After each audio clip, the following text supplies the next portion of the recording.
You are who you associate with.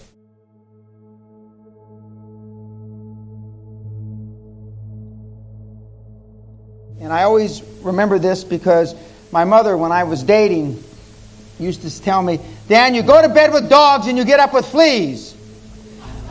Now, this was before AIDS.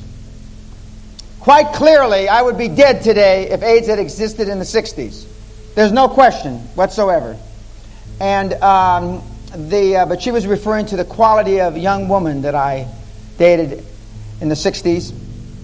And but you are who you surround yourself by, and as Machiavelli said, the first method for estimating the intelligence of a ruler is to look at the men he has around him. He obviously wasn't a 21st century man because he says the men and not the people, the men and women.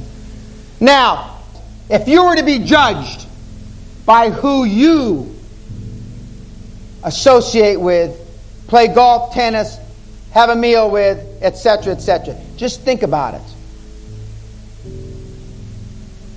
Now, in American parlance, in Dan Pena parlance, stop hanging around with morons. It's quite simple. If you hang around with poor people, you'll always be poor. And then you'll spend the rest of your life complaining about it. And it's quite frankly, one of the reasons I don't associate with my family, my peers, family peers, is because I got tired of people asking me, why do you still work, Dan? Because if you run with cripples, you'll learn how to limp. We're talking about mental cripples. Ladies and gentlemen, this country has a lot of mental cripples.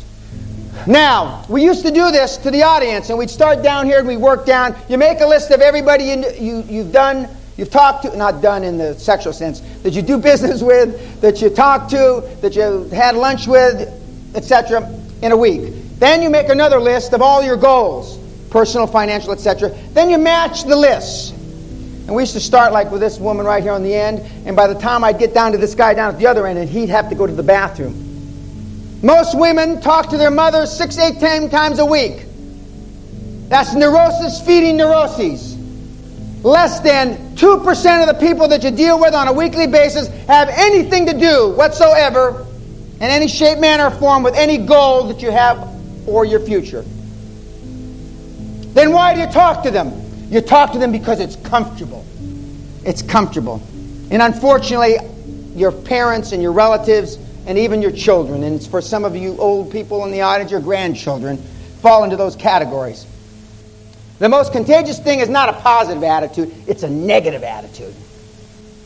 Most people are entrenched in their negative, they're skeptical.